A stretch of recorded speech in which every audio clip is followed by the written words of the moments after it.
이번 대선의 선거전은 이제 오늘 본 투표로 대선의 막을 내립니다. 네, 이번 대선 결과에서 나타나는 표심 변화 가운데 주목할 부분, 방현덕 기자와 함께 살펴보겠습니다.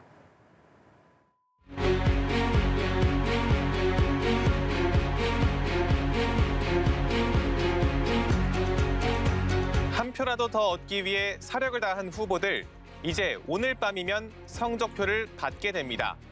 정치권에서 꼽는 이번 대선 결과의 세 가지 관전 포인트 정리해봤습니다. 이번 대선 표심의 가장 두드러진 변화는 청년층의 보수화입니다. 보시다시피 지난 대선 때까지만 해도 청년 표심은 진보로 여겨졌습니다. 하지만 작년 4.7 재보선에서는 보수 성향으로 기운 표심이 확인됐고 지금도 마찬가지입니다. 국민의힘에선 전통적 지지층인 고령층에 더해 청년층까지 확보하며 이른바 세대 포이론 전략을 이번 대선 내걸었습니다. 여권 성향을 띠는 중장년층을 양쪽에서 포위해 잠식하겠다는 겁니다. 반대로 민주당은 세대 포이론이 국민 갈라치기라고 비판하는데요. 그래서 꺼낸 게 세대 포용론 전략입니다. 중장년층이 반대로 자녀 세대를 설득해서 2030의 마음을 돌려놓겠다는 겁니다. 과연 어느 쪽 전략이 승리로 이어질지 지켜봐야 할 것 같습니다. 영남은 보수, 호남은 진보라는 뿌리 깊은 지역 구도를 깨는 대통령이 나올지도 관심입니다.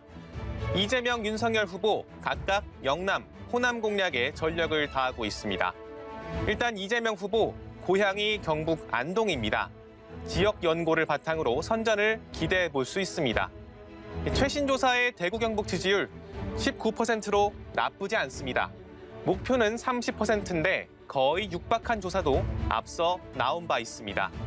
고 노무현 전 대통령, 또 문재인 대통령에 이어 영남 출신 민주당 후보의 성공 공식 확립될지 주목됩니다. 국민의힘 윤석열 후보는 호남에 공들이고 있습니다. 당 차원에서 무릎 꿇고 고개 숙였고 윤 후보도 홍보 역량을 쏟아부었습니다. 광주 쇼핑몰 공약으로 파장을 일으키며 지역 민심을 흔들기도 했는데요. 최신 조사는 한 자릿수에 그쳤지만 조사 방식에 따라서 두 자릿수도 있어서 목표치는 30%까지 올렸습니다. 국민의당 안철수 대표가 한때 호남에서 큰 인기를 얻었던 걸 생각하면 단일화가 호남 민심에 어떤 영향을 미쳤을지도 봐야 합니다.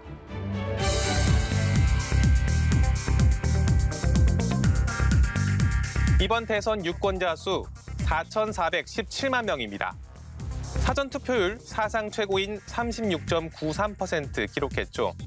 그만큼 이번 대선에 대한 관심 뜨겁습니다.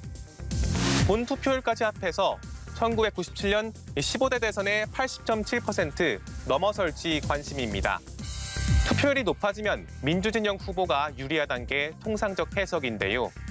청년층이 예상을 깨고 투표했다는 전제인데 이제는 청년층의 보수화로 유불리를 예측하기가 어려워졌습니다. 투표율의 최대 변수는 코로나19입니다. 확진자 수 현재 고공행진 중이죠. 확진자 투표도 열려 있지만 사전투표 때 보여준 우왕좌왕하는 모습에 자칫 투표할 마음이 달아날 수도 있습니다. 코로나 때문에 투표 못한 유권자의 표가 어떤 후보 표일지도 관심입니다. 중증 비율이 높은 고령층, 주로 보수 유권자 투표율에 영향을 미칠 가능성이 있는데 그런 이유로 오히려 사전투표 때 미리 결집했을 거란 관측 역시 있습니다. 이 또한 개표 결과를 지켜봐야 합니다. 지금까지 이번 대선 결과의 관전 포인트를 몇 가지 살펴봤습니다. 누가 승자가 되든 기존의 선거 공식 여럿 깨질 걸로 보입니다. 시청자 여러분도 개표 결과 끝까지 지켜봐 주시기 바랍니다.